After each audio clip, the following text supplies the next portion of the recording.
Churg ने, किसने? आपका नाम महर्षि सुश्रुत ने। चिकित्सा किसने सिखाई? महर्षि चर्क, भगवान धन्वंतरी ने।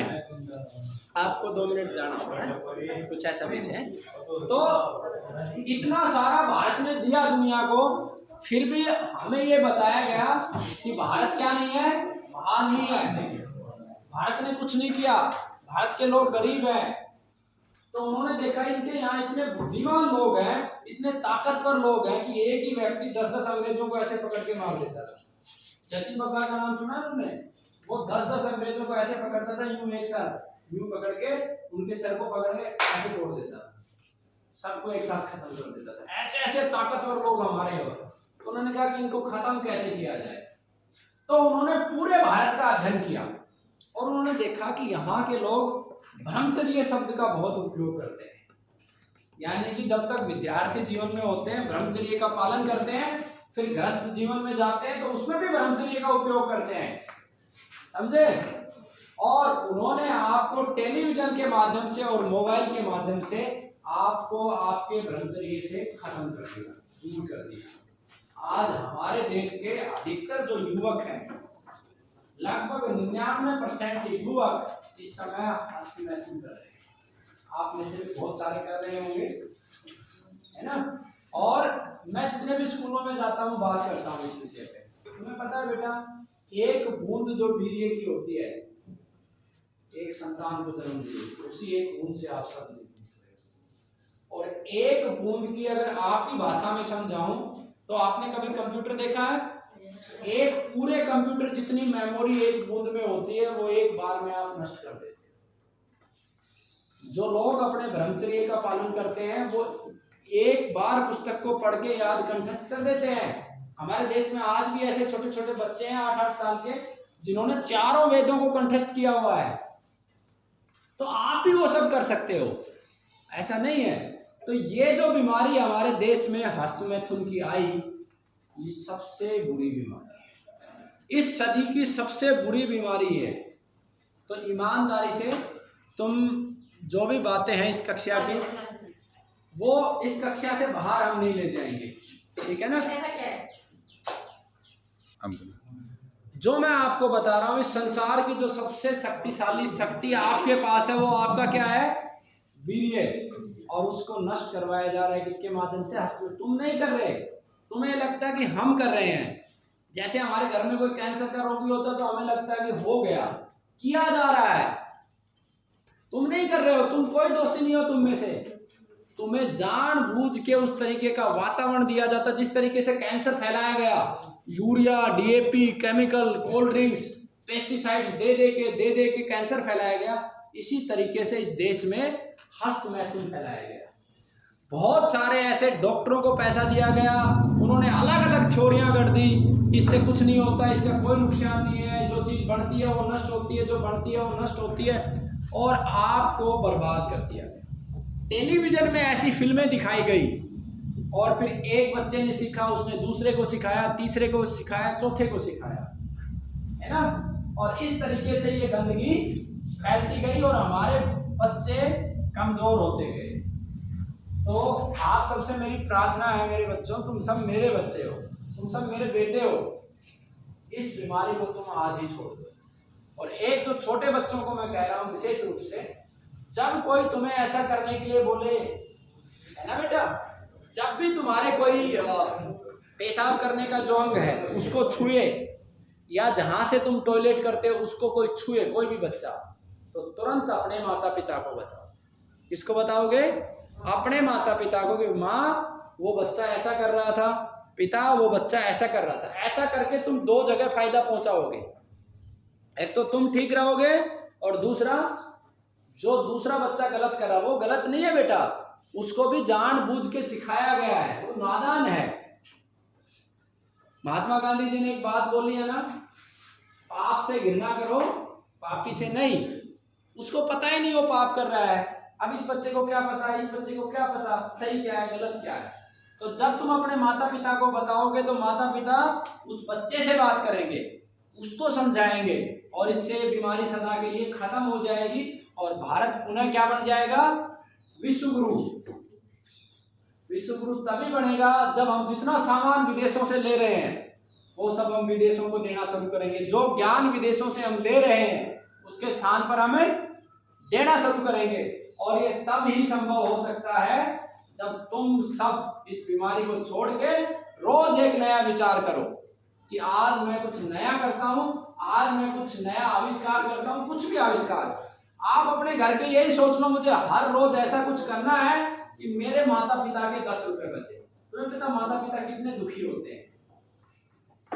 जब तुम माता पिता बनोगे तुम समझोगे। जैसे मैं नौकरी करता हूँ, जब मैं अपने छोटे से बच्चे को छोड़ के नौकरी करने जाता हूँ, एक सप्ताह के बाद उससे आगे मिलता हूँ, पूरे सप्ताह उस बच्चे को याद करता हूँ, कैसा होगा, क्या कर रहा होगा, अपनी माँ को याद करता हूँ।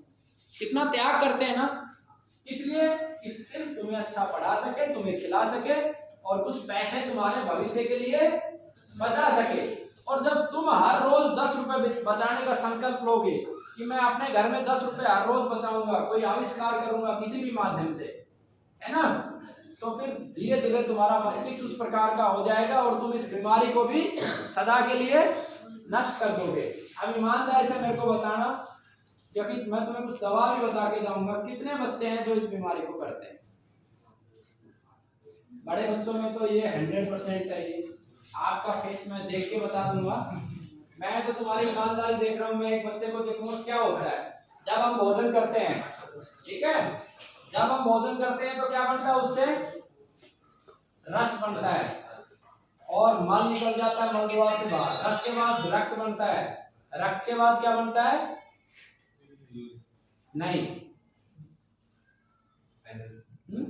7 धातुएं होती हैं, बताओ भाई इनको। रस, रक्त, मांस, मेद, अस्थि, मज्जा, धातु, लास्ट में शुक्र बनता है। समझ गया। सबसे अंत में वीर्य बनता है जो तुम हस्त में तुमसे निकाल देते हो। यानी रक्त से भी लाखों गुना ताकतवर है, वो पूरे स्ट्रक्चर को खड़ा कर देता है। तो वो कैसे पता चल जाता है मेरे को, ओज देख के, क्योंकि जो अपने वीर्य को बचाते हैं उनका ओज ज्यादा होता है, जो नहीं बचाते उनका ओज कम होता है। इसलिए मैं तुम्हें दवा बताने आया हूं ताकि तुम उससे मुक्त हो जाओ, ठीक है।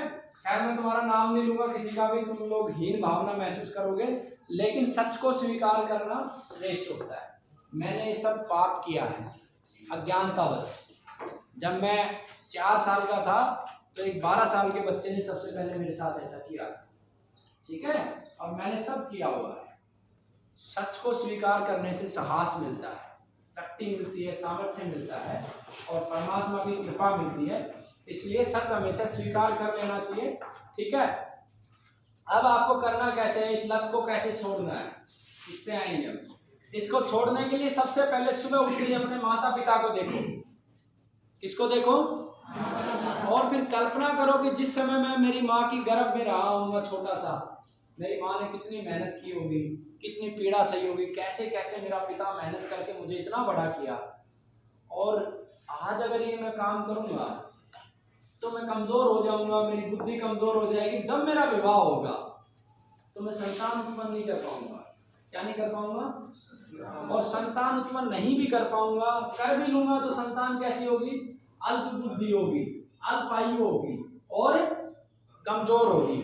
इसी वजह से हम जो 100 साल जीते थे आज कितने साल पे आ गए? 60-70 पे आ गए। हमारी हाइट 6 फीट होती थी, 6.5 फीट होती थी, हम कहाँ पे आ गए? 5 फीट 5-4 पे अटक गए। हम जो एक क्विंटल वजन को ऐसे उठा लेते थे, आज हम 10 किलो में ऐसे करते हैं ना। तो ये सोचोगे कि मेरी आने वाली पीढ़ी बीमार होगी, मेरा देश बीमार होगा, मेरी प्रकृति बीमार होगी, तब तुम इसको, मन तुम्हारा मजबूत होगा, ठीक है। उठते ही माता पिता के पैर छूओगे, तुलसी जरूर अपने घर में लगाओगे।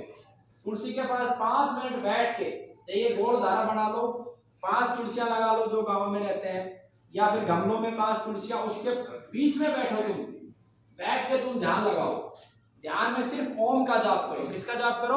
ओम। कैसे करोगे? ओम।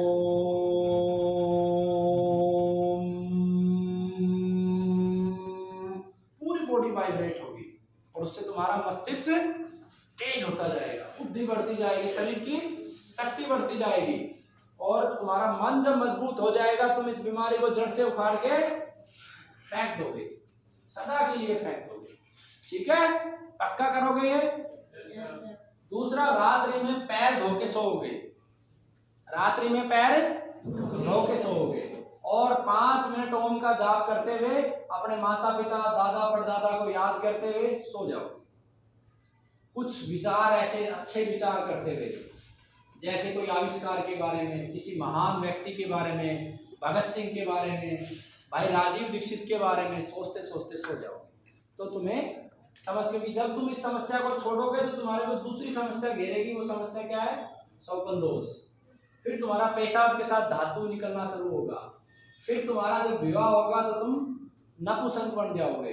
फिर तुम लाखों रुपए भी दोगे तो वो कार्य तुम्हारा दोबारा नहीं हो सकता है। और शीतल वस्तुओं का सेवन करोगे, सात्विक वस्तुओं का जो जल्दी पच जाती है, जैसे पपीता खाओगे, सात्विक भोजन, बहुत मिर्च मसाला नहीं खाओगे, गर्म चीजें नहीं खाओगे, फल ज्यादा खाओगे, ठीक है। और जिन बच्चों को पेशाब के साथ धात निकलती है वो शीशम के कुछ पत्ते ले लेंगे, 3-3, 4-4। शीशम के पत्ते नहीं मिले तो हरी दूध का रस ले लेंगे, हरी दूध का रस नहीं मिले तो सौंफ और धनिया और देसी खांड ले लेंगे। चीनी नहीं, चीनी जहर है, ठीक है। ये सारी चीज करनी है, पक्का करोगे? कितने बच्चे करेंगे? और जो मैंने तुमसे एक वचन लिया है छोटे बच्चों से कि जब भी कोई तुम्हारी सुसु को या जहां से तुम्हारी लैटरिन आती है मल द्वार को कोई टच करेगा, बड़ा लड़का, गलती से ऐसा नहीं कि जैसे भाई गलती से खेलते टाइम हाथ लग गया, तुम्हें अकेले में ले जाके तो सबसे पहले अपने गुरुजनों को और माता पिता को बताओगे, बताओगे? पक्का? चलो बोलो भारत माता की जय, वंदे मातरम, इनकलाब जिंदाबाद, धरती माँ की जय, गौ माता की जय। अब तुम्हारे मन में कोई सवाल है तो पूछो बेटा, संकोच